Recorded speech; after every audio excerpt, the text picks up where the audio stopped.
दोस्तों, इस चित्र में यह दर्शाया गया है, ये परमात्मा का आधा पार्ट हो गया है। अब हम चलते हैं आधा पार्ट में, जो ये प्रथम फेस है परमात्मा का।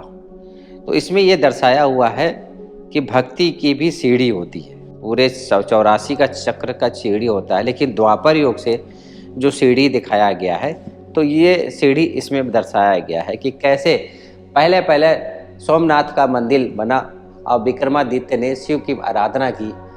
जो शिवलिंग बना था उस समय, वो शिवलिंग जो है हीरा का था और चारों दिशाओं से मैग्नेट लगा था। उस मैग्नेट से वो हीरा तैरता था, ऊपर हवा में था वो। ऐसा उसको बताया गया है कि विक्रमादित्य ने उसको चारों तरफ से हवा में रखा गया था, इतना रोशनी वो करती थी। तो पहला पहला जो है शिव की मंदिर जो है बना वहाँ सोमनाथ में, और शिव की आराधना कर विक्रमादित्य ने किया। उसके बाद भारत आस्ते आस्ते 12 ज्योतिर्लिंगम जो है पूरे भारत में उसका स्थापित हुआ कि परमात्मा ने आकर कैसे कैसे कर्म किए हैं संगम पर, वो इसमें दर्शाया हुआ है।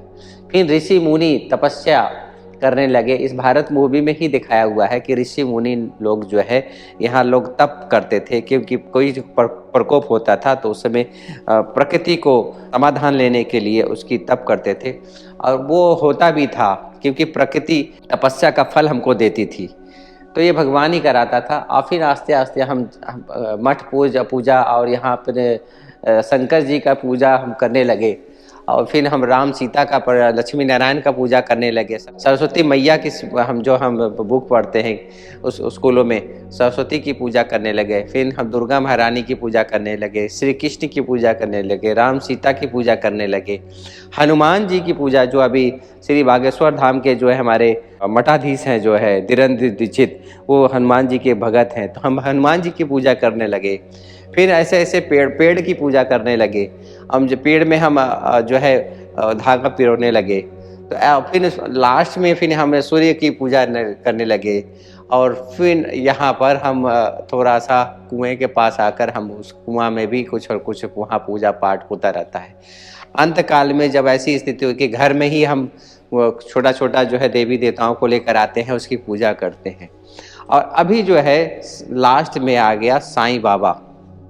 कहते हैं साईं बाबा मुस्लिम थे, उन्होंने छोटा सा एक लोगों के लिए करुणा दया दिखाया और उनकी लोग पूजा करने लगे।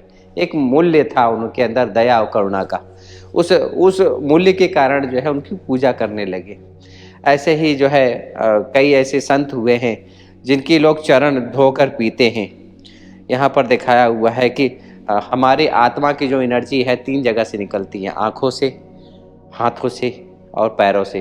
तो लोग चरण धोकर जो है साधु संतों के लोग पीते हैं, क्योंकि उनके चरणों में बोलते हैं जन्नत होती है, स्वर्ग होता है, बहुत शुद्ध माना जाता है। यहाँ पर एक महिला जो है अपने घर में ही छोटा सा रूप स्थापित करके तुलसी का कुछ न कुछ पौधा, वहाँ पर उसकी पूजा करते हैं।